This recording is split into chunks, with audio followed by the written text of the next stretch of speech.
Olá, olá, olá, sejam muito bem-vindos a mais um episódio do Clube do Filme, nosso episódio número 21. Estamos quase fechando essa temporada, né? Quase completando um ano de publicações aqui no nosso Clube do Filme. E a gente inicia mais um episódio do Clube do Filme hoje para falar sobre o filme Die Welle. Eu não sei se eu tenho que falar em alemão ou não sei nem se estou falando certo, pronunciando corretamente, mas é um filme A Onda, um filme alemão, um filme de 2008 do Dennis Gansel. Também não sei se estou falando certo, o Dennis Gansel. Provavelmente é isso. A gente começa agora mais um episódio do Clube do Filme. Clube do Filme, o seu podcast sobre cinema. No episódio de hoje temos aqui a participação, minha participação, né, que é de suma importância também para esse podcast. Eu, Michel Martins, como o apresentador deste podcast. Temos ela, Gabriele Welter. Estou aqui admirada com a tua humildade. Muito obrigado. E também Alan Castaman. Eu, todo bagunçado, tentando arrumar uma torneira elétrica, só deu uma olhança na casa aí. Deu uma onda? Die Welle. Lembrando, né, para o nosso querido ouvinte, que esse episódio ele vai conter spoilers, sim, né? Ele é um filme que é baseado em fatos reais muito antigos, né? Então, mas mesmo assim, se você não sabe nada da história, ele vai ter spoilers. É um filme de 2008, mas fique por sua conta e risco. Se você não quer tomar spoiler, vai lá, pausa esse episódio, salva aí na sua fila do Spotify, salva na sua playlist, deixa separadinho aí, salva nos seus favoritos também. Pode ir lá assistir o filme, depois volta com a gente para debater, para ver também as nossas percepções aqui sobre o filme A Onda. Começando então, vamos começando pela sinopse do filme. Quem fez a indicação do filme foi Gabriele Welter. Gabriele Welter, traga, por favor, a sinopse deste filme pra gente. Muito bem, vamos lá trazer de volta o nosso patrocinador não monetizado, Adoro Cinema, com a sinopse de Die Welle. Em uma escola da Alemanha, alunos têm de escolher entre duas disciplinas eletivas, uma sobre anarquia e outra sobre autocracia. O professor Rainer Wenger, Jürgen Vogel, é colocado para dar aula sobre autocracia, mesmo sendo contra a sua vontade, porque ele queria dar de anarquia. Após alguns minutos da primeira aula, ele decide que, para exemplificar melhor para os alunos, seria interessante formar um governo fascista dentro da sala de aula. Eles dão o nome de A Onda ao movimento e escolhem um uniforme, até mesmo uma saudação. Só que aí o professor acaba perdendo o controle da situação e os alunos começam a propagar a onda pela cidade, tornando o projeto da escola um movimento real. Quando as coisas começam a ficar sérias e fanáticas demais, o professor percebe que ele perdeu o controle da situação, tenta acabar com a onda, mas acaba sendo tarde demais, impossível evitar uma tragédia. Esse filme, como o Michel falou, é baseado em fatos reais, claro que não na gravidade da tragédia no final, mas ele é baseado numa história que aconteceu, em fatos que aconteceram lá nos Estados Unidos, mas o filme é alemão.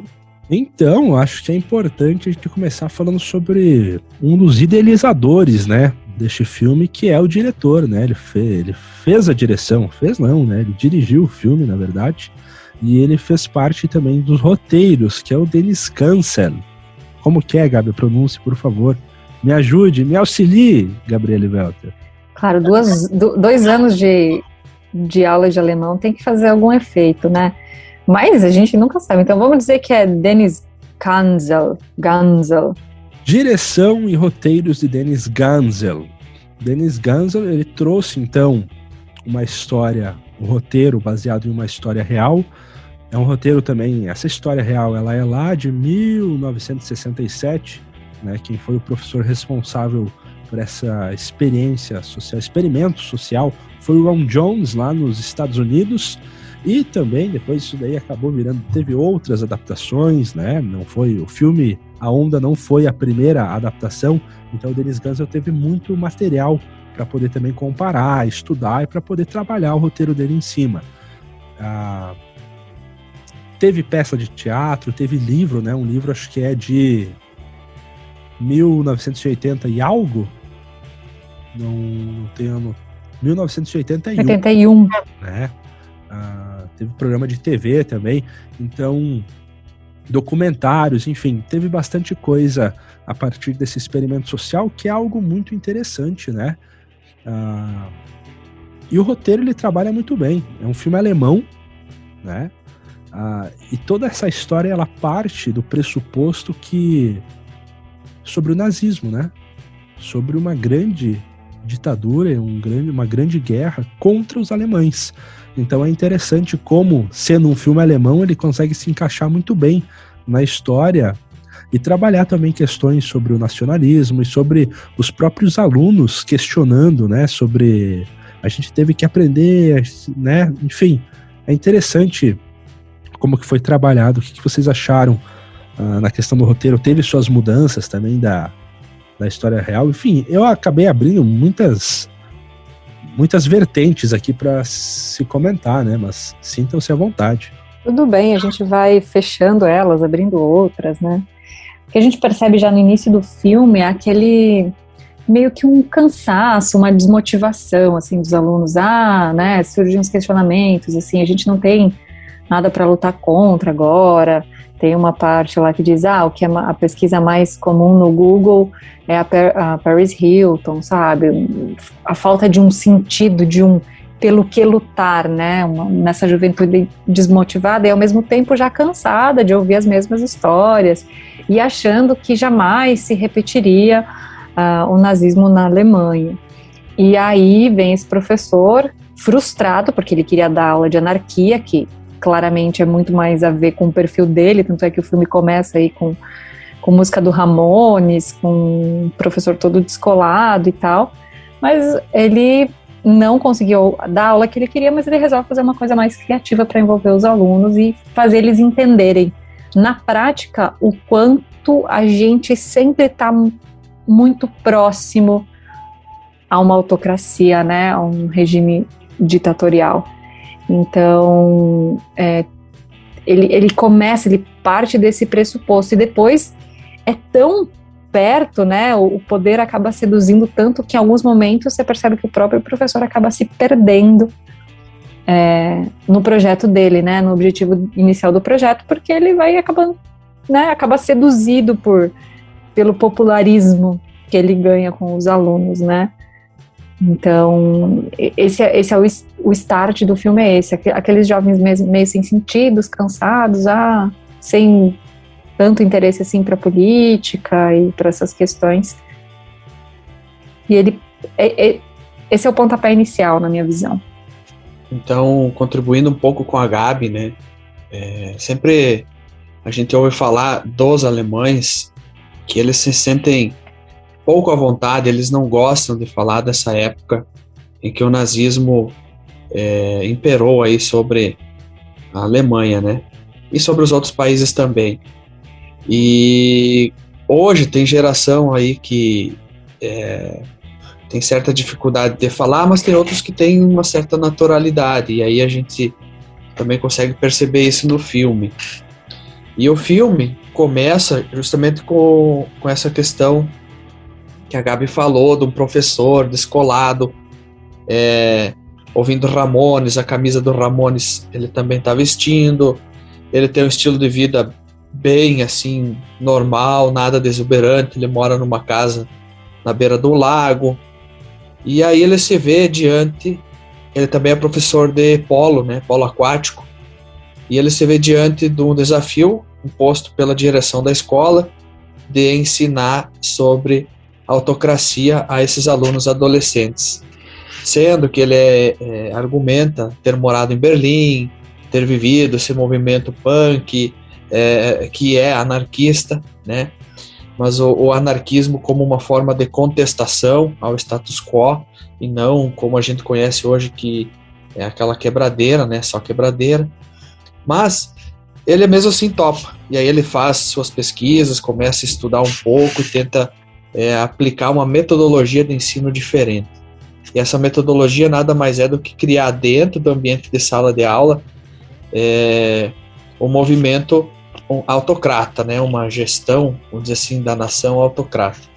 Então ele se diz lá meio que um comandante, todos têm que se levantar para falar com ele, tem que pedir a palavra, e no começo é engraçado, os alunos acham graça, se divertem, alguns não aceitam, se retiram, mudam de turma, mas o movimento vai ganhando força, eles vão aceitando, eles vão se engajando na hora de escolher um nome, parte deles, né? Na hora de escolher um símbolo, também parte deles, e o professor vai ali só conduzindo tudo isso, a princípio dentro da sala de aula, e aí começa a ganhar corpo, ganhar força fora disso, muitas vezes sem que o professor soubesse, né?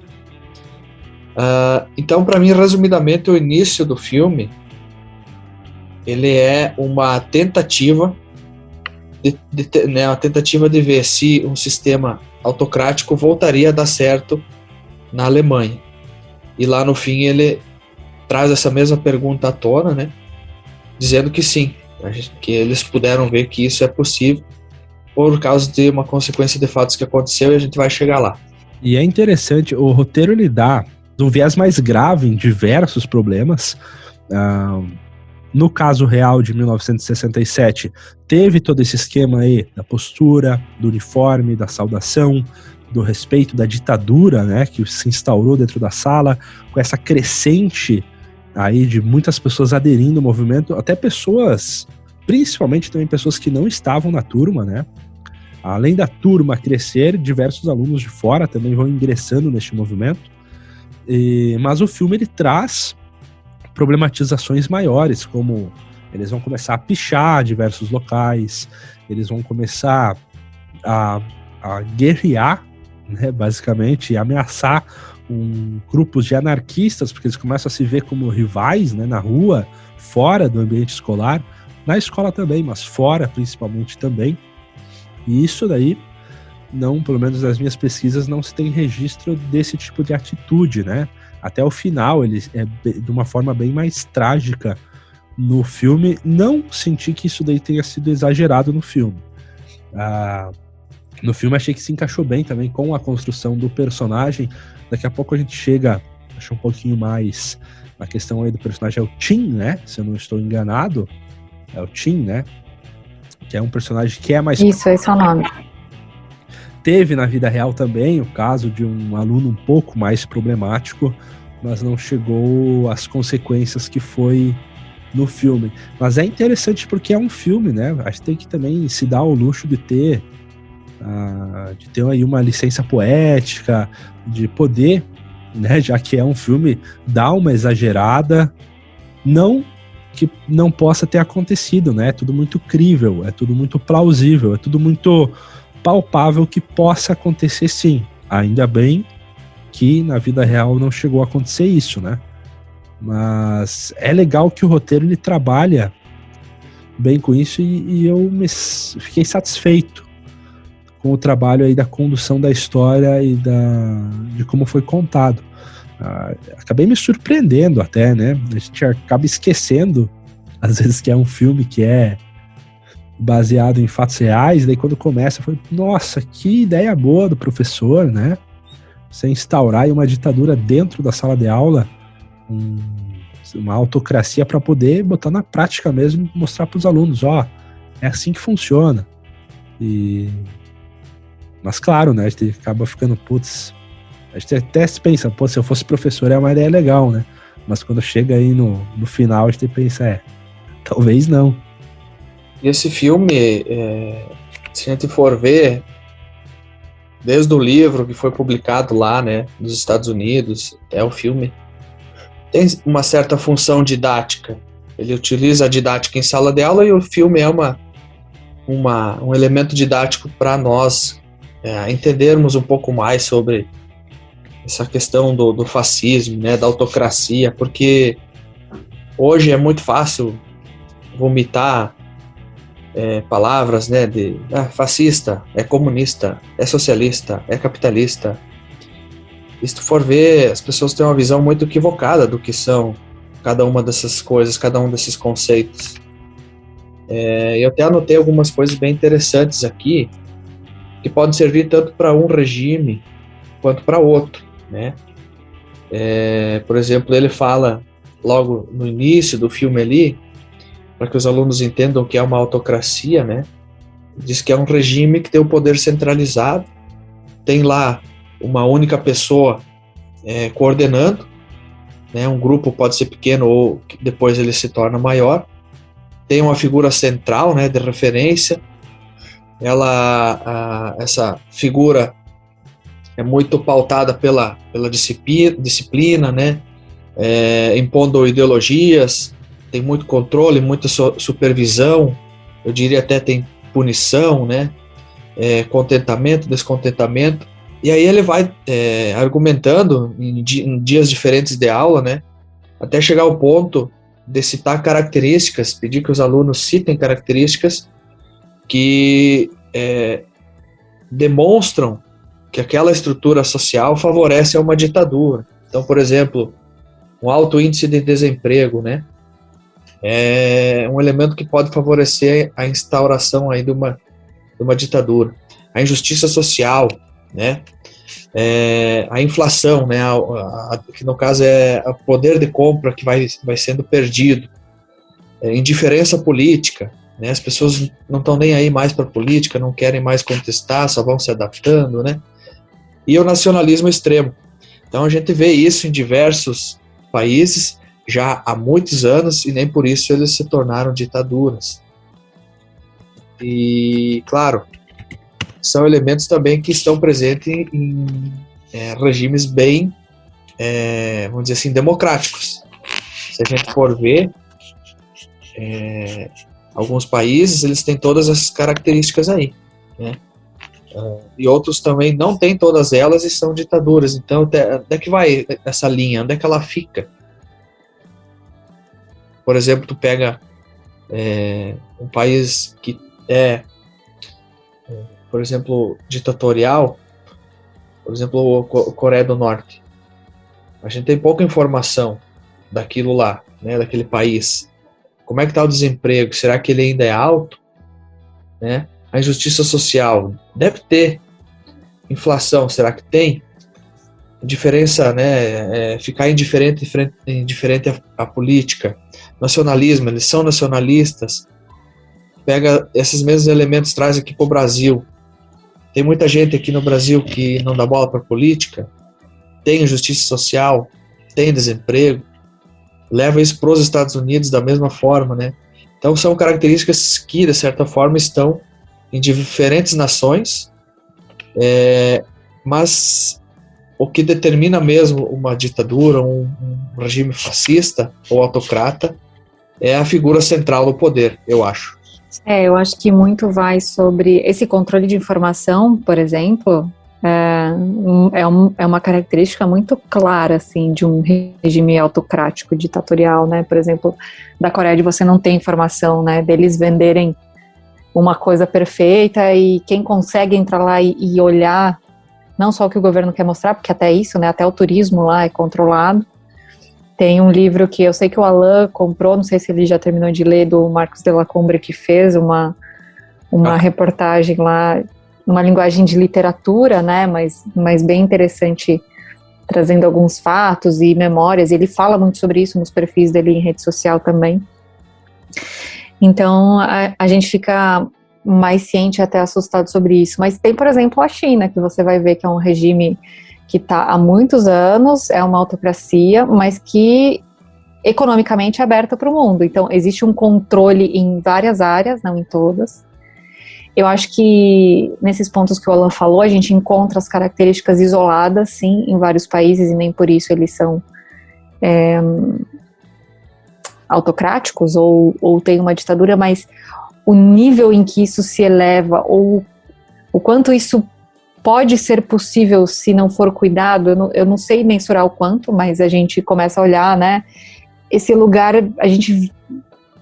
as coisas mudaram tanto, né, a gente evoluiu tanto, mas ainda tem tanta gente endeusando algumas figuras políticas, né, de um lado ou de outro, que sempre há essa briga, né, pela liberdade de expressão, pela liberdade de opinião, eu acho que esse é o princípio fundamental para você, das garantias essenciais para você evitar que seja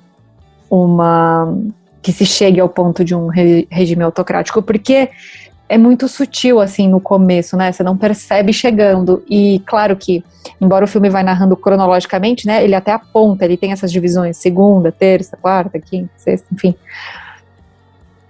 então ele faz numa pequena escala de tempo, né, ao longo dos anos, às vezes você não percebe quando isso vai acontecendo num país, e esse filme me lembra muito a relação com o Ele Está de Volta, que é um outro filme alemão, e com muitas informações nesse ponto de vista que o Alan falou, né, eu estava com essa palavra também em mente, que é de ser muito didático, né, muito didático, muito pedagógico o filme.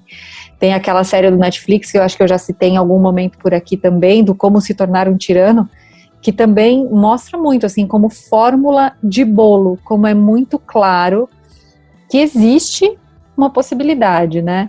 Eu sempre sou contra a ideia da gente ficar aterrorizado, ou enfim, mas que é muito possível, especialmente quando a gente tem um populismo ainda tão forte nas figuras políticas, né, para tanta gente, como é uma coisa que acontece aqui no Brasil. Eu não sei te dizer se, por exemplo, é tão possível, tão próximo, acho que às vezes a gente não consegue mensurar isso, muitas vezes em tempo, mas esse extremo populismo que não passa, não muda, quanto mais informação a gente tem, na esperança de que as coisas melhorem e as pessoas tenham visões mais plurais, parece que a rede social e a internet, que poderia pulverizar mais, acabou polarizando mais. Então eles trazem, né, didaticamente todas essas ferramentas e mostram, por exemplo, assim, o professor fala, a partir de agora vocês vão ficar em pé para falar comigo.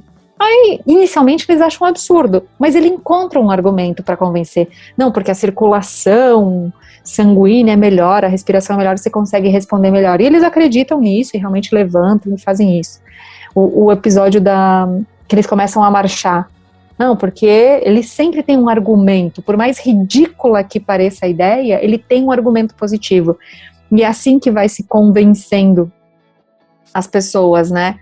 E aí, claro, né, sempre tem um ou outro doido que perde o controle, que é o que acontece com o time, e isso não é tão raro de acontecer, e é o que a gente percebe, assim, muitas vezes, internet afora, ou no mundo afora, né, essa história de encontrar um inimigo comum, né, fulano é meu inimigo, porque ele, mesmo dizendo isso, ele é um fascista, ou ele é um não sei o quê, mas encontrar um inimigo comum também é um fator muito forte, que nesse caso, os anarquistas eram um inimigo comum, que eles tinham que brigar contra, e aí a agressividade começa a se inflamar, e quando você está num grupo, você se sente parte, né, tem um ponto, acho que a gente vale destacar também, que é essa questão do pertencimento, mas vão inflando os ânimos, né, todo mundo se sente de peito estufado, porque não está mais sozinho nessa briga pelo poder.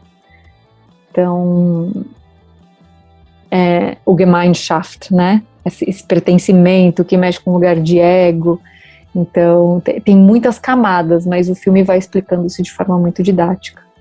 E o roteiro, ele trabalha bem, né, essa forma de demonstrar como essas ditaduras, as ditaduras atuais, né, que a gente tem mais exemplo, como a China e a Coreia do Norte, né, foi citado, é difícil a gente saber o que se passa lá, mas talvez nem o pessoal de lá saiba direito o que está passando, o que está acontecendo, né, às vezes é um mistério até para eles, cada um deles vive em suas bolhas, suas pequenas bolhas, e não tem uma ideia da dimensão do que acontece nem no mundo. Nem sabe que existe outra coisa diferente daquilo, né? Isso é tratado no filme, com o controle da imprensa, né? Uma das personagens aí, me ajudem a lembrar o nome dela, por favor. A Caro. É a Caro? Aquela que... Isso aí. Uhum. Namorada de um dos alunos, personagens principais do Marco, né? Que é jogador do polo, que também ele tá ali no meio, enfim. Não tem tanto um personagem principal tirando o professor, né? Todos têm o seu devido destaque, mas o Marco e a Caro têm um pouquinho mais de destaque. E ela, depois de um tempo, acaba não gostando. Quando chega a parte da uniformização, ela não gosta e eles acabam excluindo ela. E o que ela faz? Ela vai atrás da imprensa e depois de alguns atos que estão acontecendo que ela acha que não é legal, deles excluindo pessoas, deles não deixando alunos que não fazem o cumprimento ou que não têm o uniforme entrar em diversos locais, ela quer divulgar para as pessoas e fala, temos que parar com a onda, né? É o que ela faz lá no cartazinho dela. E o que eles fazem? Ela distribui durante a noite e o pessoal, sabendo disso, eles vão lá antes e recolhem tudo. Então eles estão controlando as informações e controlando o que vai ser divulgado ou não.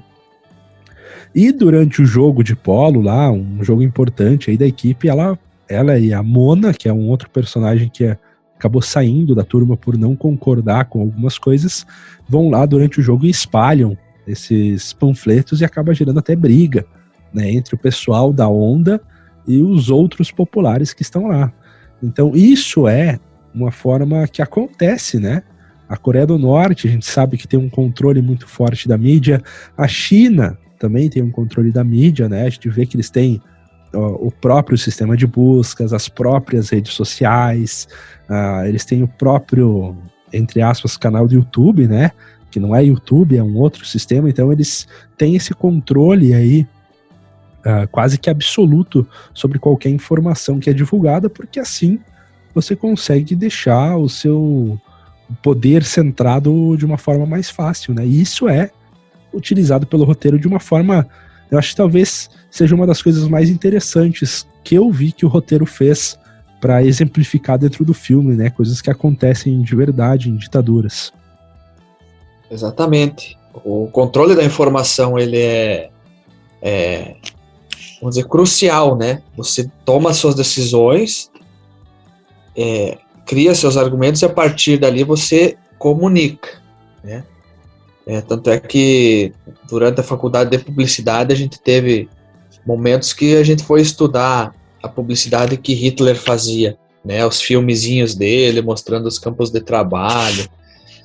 Só que hoje, se a gente for ver, com a internet está cada vez mais difícil um governo autocrata se manter, né? A informação ela está descentralizada e aí começa a escapar muita coisa. Um exemplo mais recente nós temos ali na Rússia.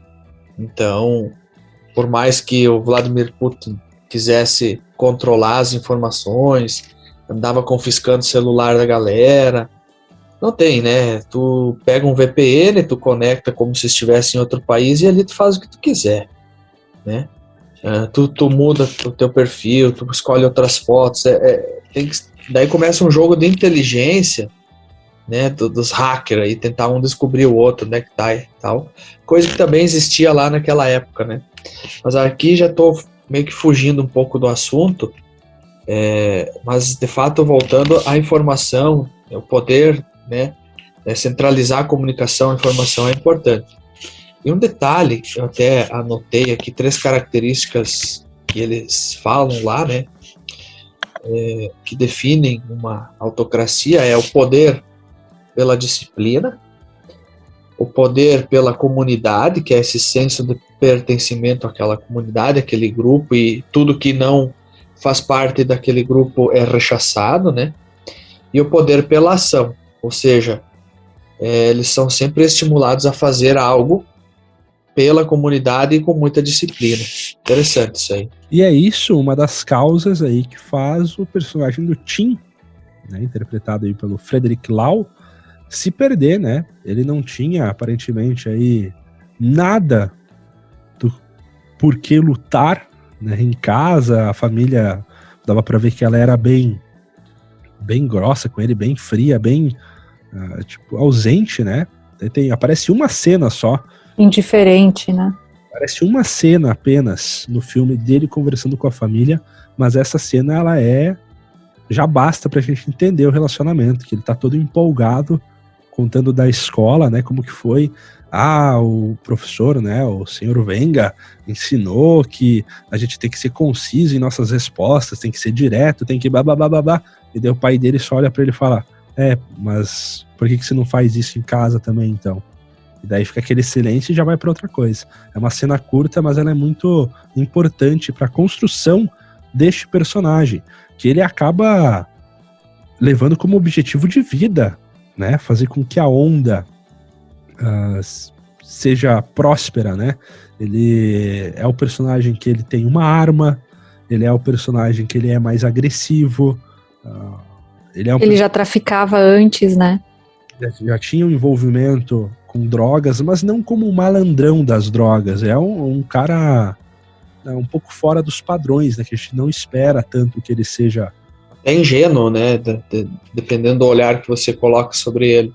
Sim, talvez um cara muito, muito ingênuo, né, que pra ele tudo é muito preto no branco, né, não tem... Não, e ele se sentia excluído mesmo, né, ele levou a pacotinho de drogas lá pros amigos, porque ele queria pertencer, ele falou, nem vou cobrar nada, porque vocês são meus amigos, não sei o quê, então ele sofria bullying, né, na escola, porque ele era todo fechadão, enfim, vem essa questão. E um ponto que você comentou, Michel, sobre a questão de estrutura familiar dele, não que isso seja a regra, tá?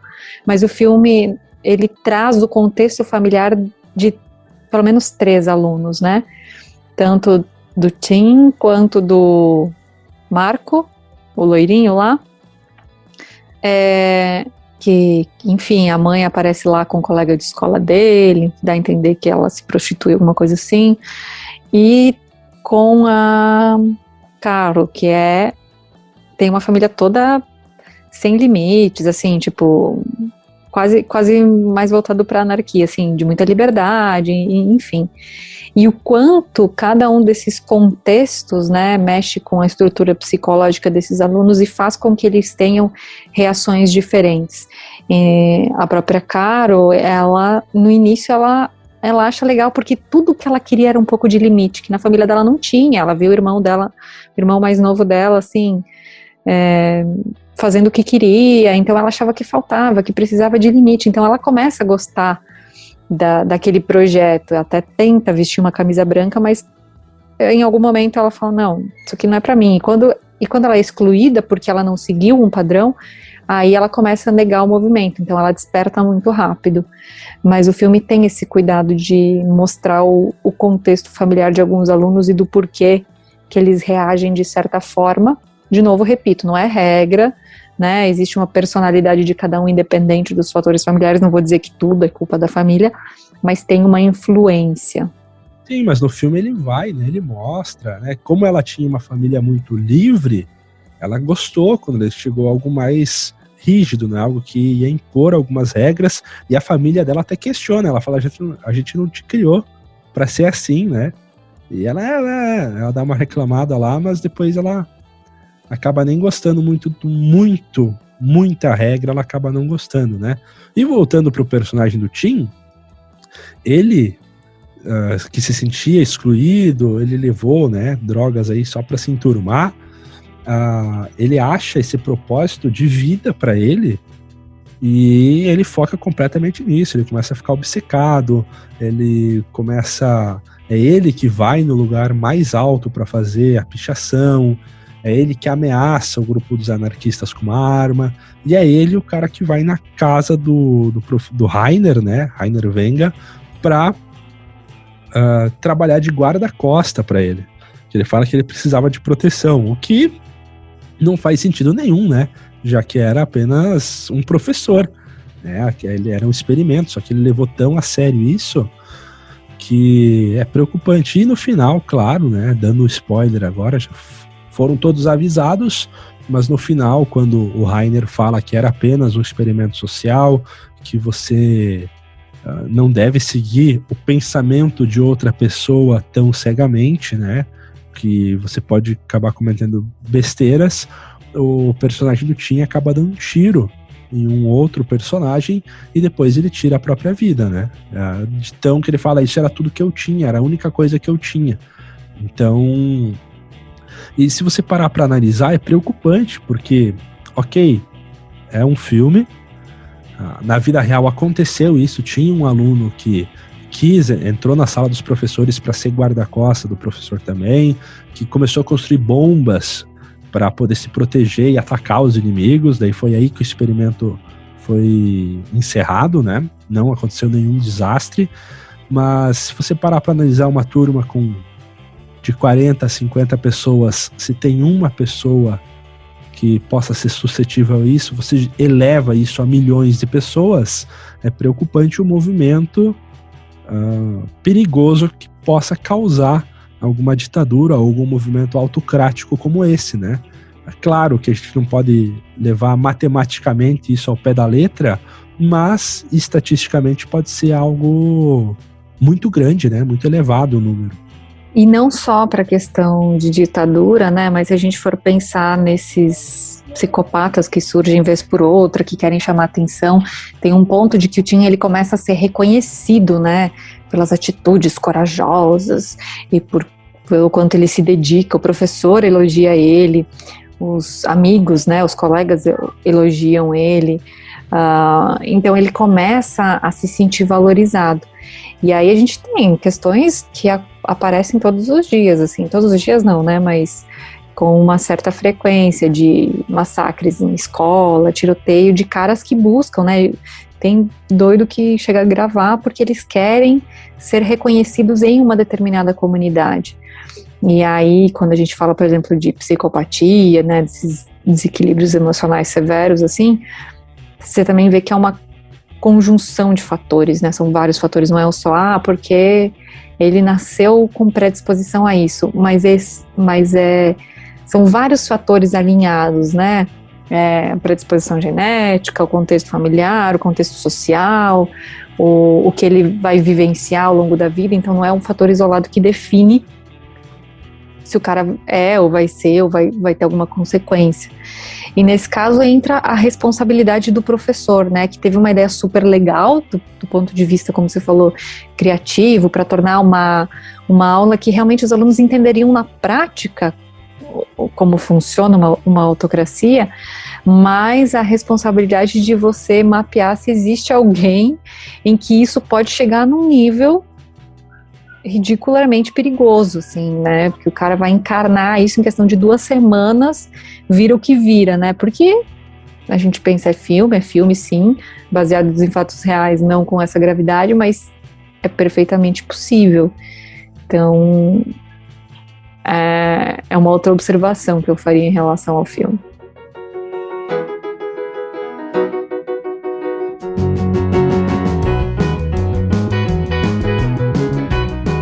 Agora falando sobre a direção do filme, a gente falou muito sobre o roteiro, sobre as decisões, e olha como que o roteiro ele é, por ser também baseado em fatos reais e de um assunto, né, tão interessante, o roteiro ele rende muitas vertentes e muitos assuntos. Mas falando agora um pouquinho da direção do Denis Gansel, ela não tem cara de uma direção de um filme europeu. Essa é a sensação que eu tenho. Porém, em cenas de ação, em cenas que necessitam de mais movimento, eu acho que o Denis Gansel ele não sabe lidar muito bem, não. Eu senti principalmente uma câmera muito trêmula, muito cortes muito frenéticos, né? O que torna, às vezes, uma cena de ação um pouco incompreensível. Você começa a supor muita coisa, porque os movimentos eles são todos bagunçados, e geralmente em partes de ação o Denis Gansel ele dava uma perdida aí, dava um tremor aí no braço dele aí, na hora de filmar. Mas em suma, em geral, é interessante que apesar da língua alemã, eu senti que eu estava vendo aí um filme, claro, de um orçamento muito mais baixo, mas um filme americano, assim, não teve muita diferença, não. É tudo bem construidinho, também não tem muito o que investir, né, além só da qualidade das câmeras e do cenário, mas são poucos cenários. Mas qual que é a opinião sobre a direção dele? Bom, o que eu entendo, né, da direção do filme é que possivelmente ela deve ter trabalhado muito em cima do livro, né? Isso até andei fazendo algumas leituras. Mas ele conduziu a direção, ele dirigiu o filme, né? Conduziu a equipe, os atores, de uma forma muito vamos dizer assim, plural, né? Não, nem o Michel disse antes, ele não colocou um ator muito principal, todos tinham seu papel de relevância, né?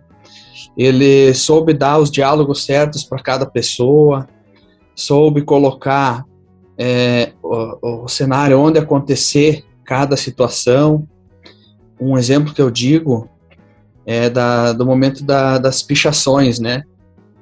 Então eles colocaram um cara que era totalmente tímido para fazer uma das pichações mais ousadas, né? Lá na prefeitura. Então ele subiu um andaime, foi lá em cima, teve medo, claro, né? Mas ele fez todo o nome do grupo ali. Então ali que o grupo começou a se tornar conhecido e ninguém sabia quem era até logo depois em seguida, né? Então, assim, a direção, eu não saberia dizer se teve um papel crucial no filme. Acredito que tenha sido muito baseado no livro, então, aparentemente, fica mais fácil, né? Mas essas coisas que eu falei, de colocar a pessoa certa no diálogo certo, no cenário certo, isso aí tem muito a ver com direção, tá?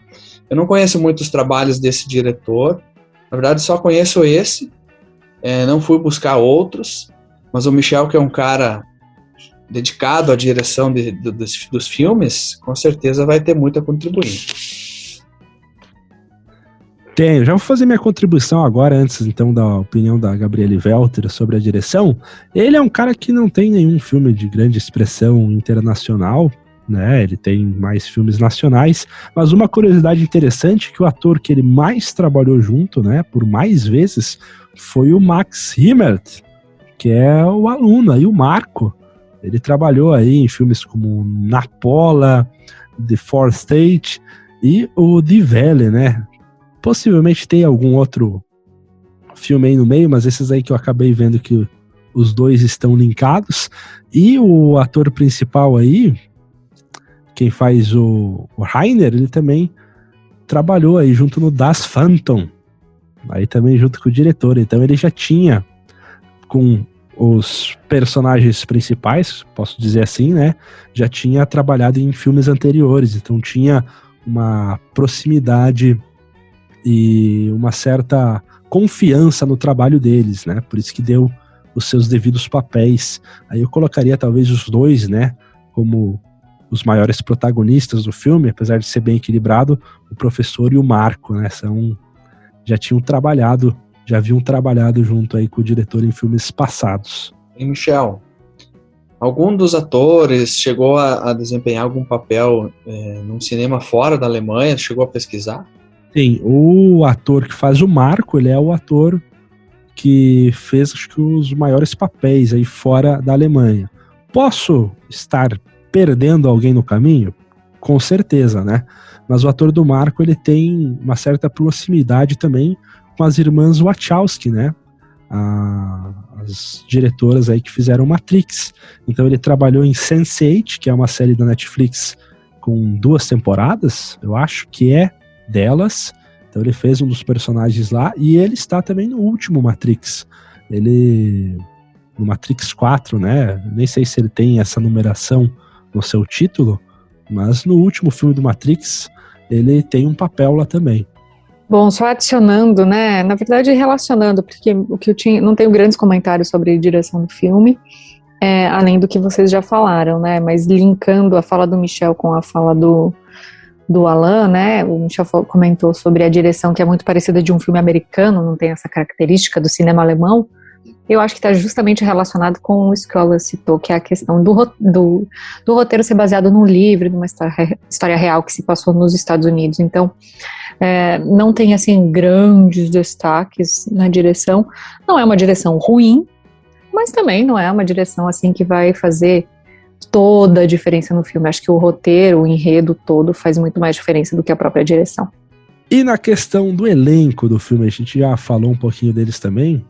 Nós temos aí os atores do filme A Onda, né? Tem o Max Himmler, tem o Jürgen Vogel, que faz o Rainer Wenger, que é o professor, e o Frederick Lau. Acho que esses 3, né, o que faz o personagem do Tim, o Marco e o Rainer, eles eu gostei bastante da atuação desse trio aí, desses 3 personagens, do aluno, do professor e do problemático lá. Acho que ficou bem bacana a atuação deles.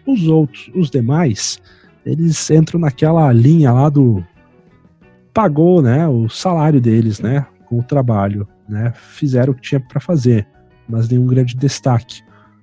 Qual que é a opinião de vocês sobre o elenco?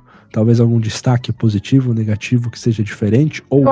Eu acho que são basicamente esses, né? Os protagonistas acabam chamando mais atenção, mas também, assim, por ser um roteiro mais básico e até fechado, assim, não tem momento super... Eu destacaria talvez o Tim, assim, o menino interpretou super bem, né? O menino que fez o papel do Tim. Se fosse dar uma escala de importância, assim, o Tim, o professor e o Marco. E a Carol, né? Carol também teve um papel de contrapor tudo isso, né? De se manifestar de diferentes formas contra o movimento. Teve também aquela outra menina, mas mais a Carol, né? E teve a outra menina também que participou muito. Teve até um enrosco ali com o Marco lá na festa. Como é que era o nome dela? Lisa, o nome dela? A Lisa participou também de uma forma bem ativa, né? Teve fatores importantes, né, que aconteceram no filme que estavam relacionados a ela.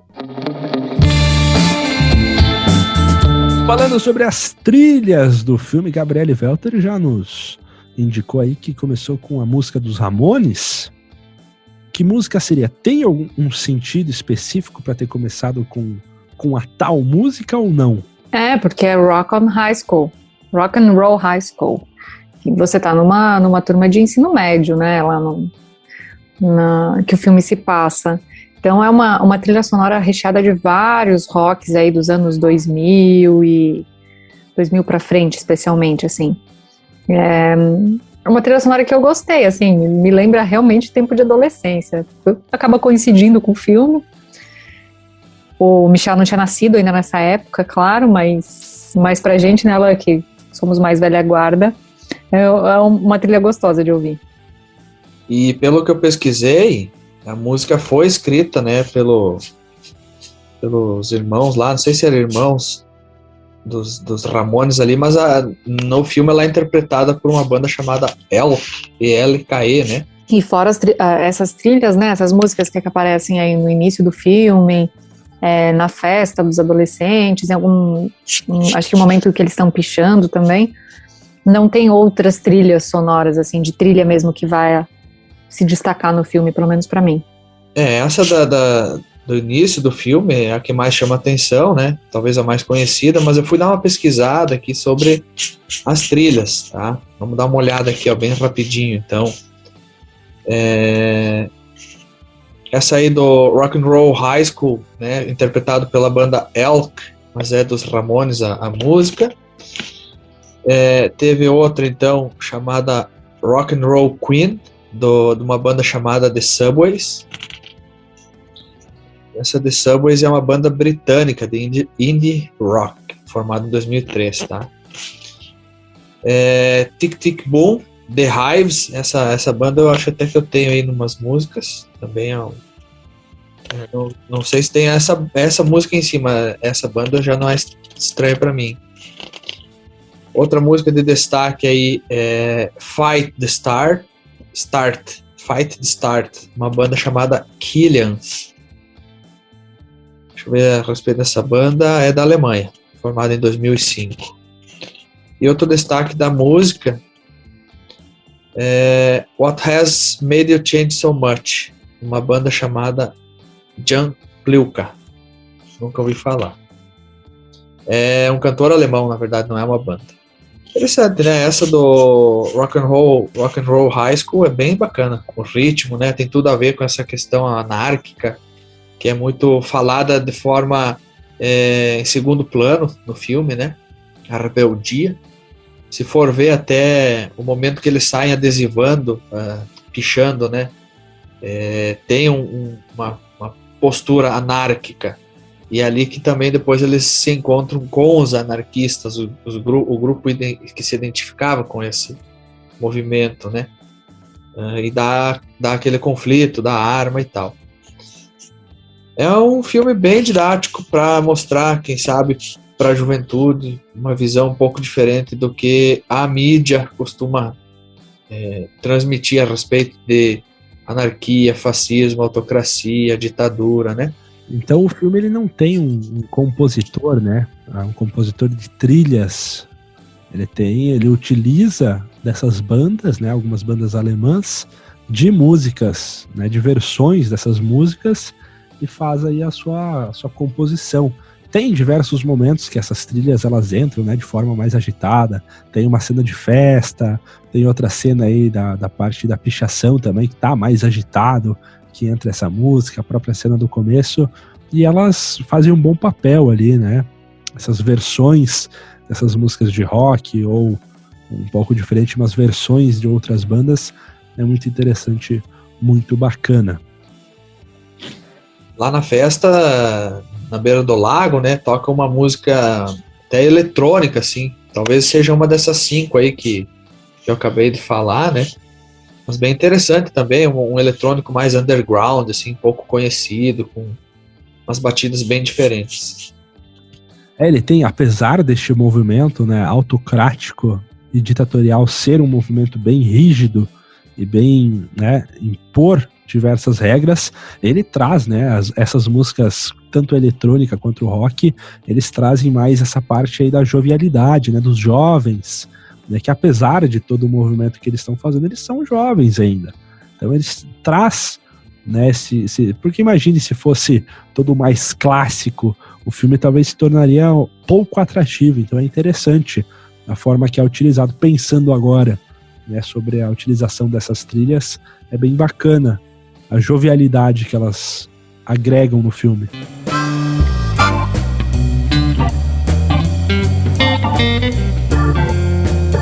Partindo então para o encerramento, quais são as considerações finais aqui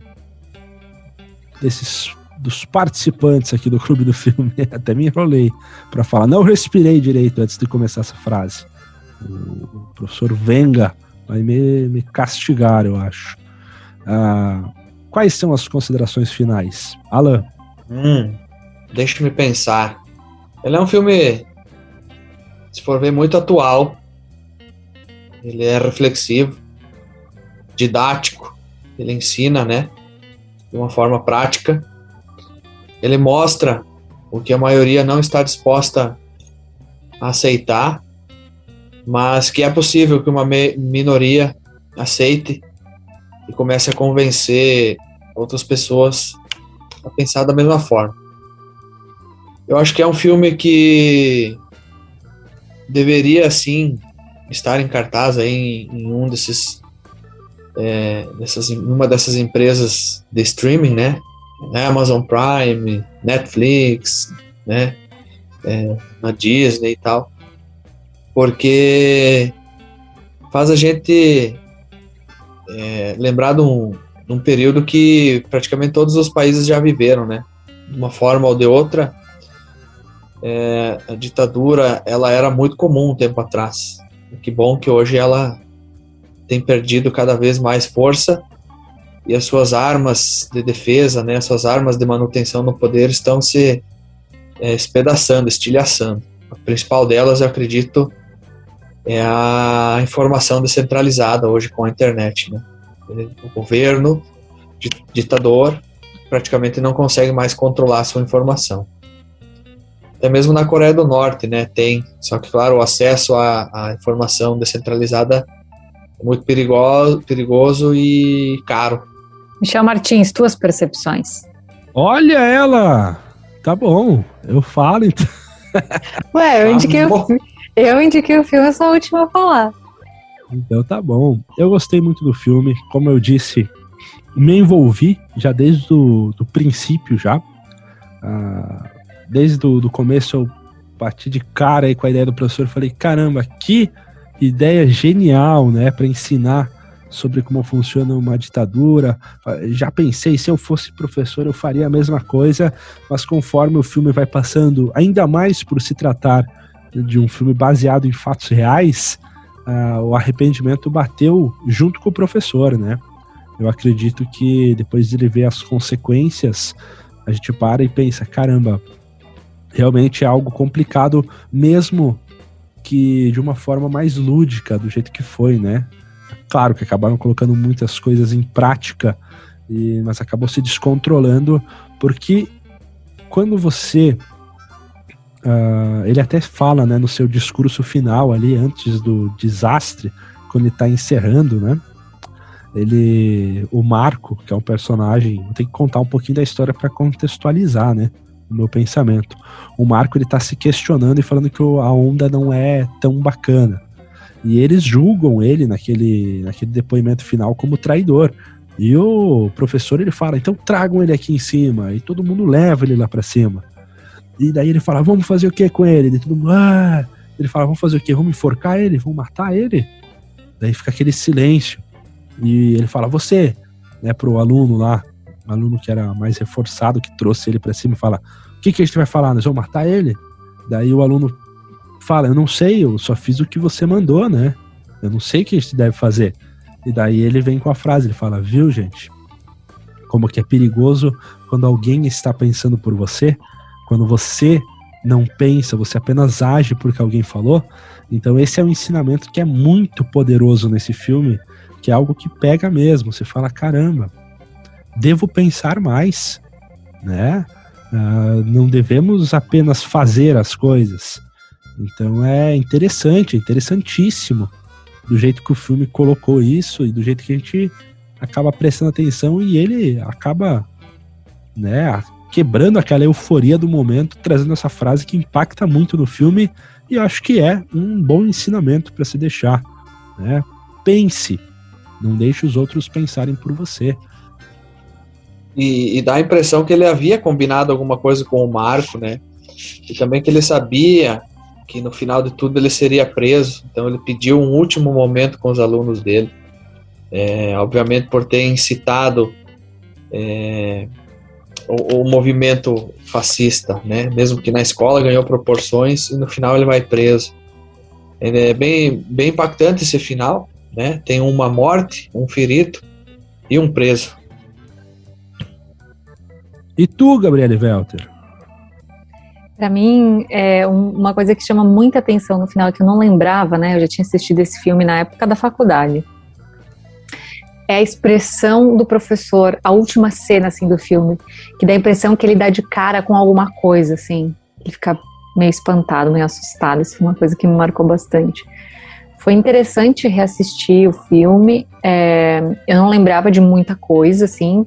Quando começou a trilha, foi o primeiro insight que eu tive. Eu falei, nossa, eu lembro dessa cena. E para mim, esse é um filme que faz, de uma maneira muito clara, o papel educativo do cinema, né? Do cinema, da arte, de uma forma muito clara, né? A gente tem todo filme tem, né, uma mensagem, né? Essa pergunta que o Michel faz ao final, qual a mensagem do filme para você?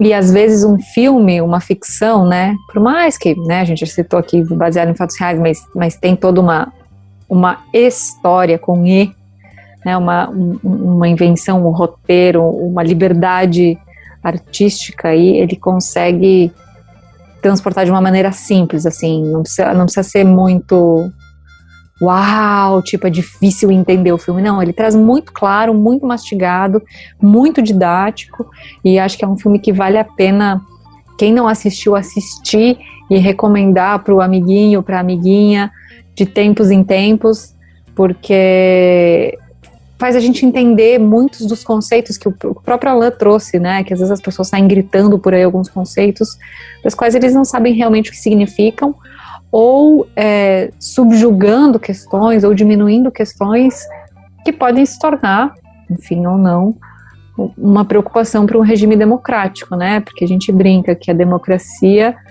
é o mal necessário, né? Ela está longe de ser um sistema perfeito, mas é o melhor entre os piores, né? Acho que não existe um sistema perfeito. Então, acho que não é um filme tipo, uau, superprodução, ranking dos filmes mais incríveis, mas é um filme para ser assistido com certeza. Muito bem, feliz então aqui pelas colocações do pessoal. E agora eu tenho uma notícia triste, talvez, para alguns ou muitos, porque é a minha vez de fazer indicações. Chegou a tua vez, Michel. Olha o desânimo. Qual a bomba? Eu até tô já precavido, né? Não, eu tô pensando em instaurar uma autocracia aqui e impedir o Michel de indicar filme. Não, mas eu... Não vou nem me defender. Eu vou fazer indicação apenas. E é a última indicação minha dessa temporada, né? Porque depois tem indicação de vocês e fechou a nossa primeira temporada do Clube do Filme. E a minha indicação, ela é de um diretor grego, Yorgos Lanthimos, o nome do diretor. Gente! É uma produção da A24 e é o filme O Lagosta, filme de 2015, aí que é um romance-drama do diretor Yorgos Lanthimos, produtora A24, produtora famosa aí no cinema, vai ser a minha indicação. Onde você encontra o filme O Lagosta? Você encontra no YouTube, né, para alugar, no Google Play Filmes, na Apple TV. Esses são os locais que estão disponíveis hoje, no dia do lançamento deste podcast. Futuramente, você pode estar ouvindo esse episódio aqui, e daí você vai pesquisar e falar, mas tá na Netflix, mas tá na Amazon Prime. Pois é. Eles vão... Como já aconteceu. Né? Quando fizemos a indicação do Capitão Fantástico aqui, ele não estava disponível, acho que em nenhum streaming. E recentemente ele entrou pro catálogo do Netflix. Então, toda indicação que eu faço, ela é referente ao dia que está saindo o podcast. Então, atualmente está nesses locais e a gente se encontra daqui 15 dias para falar sobre O Lagosta. Até mais! Beijo, tchau! Tchau!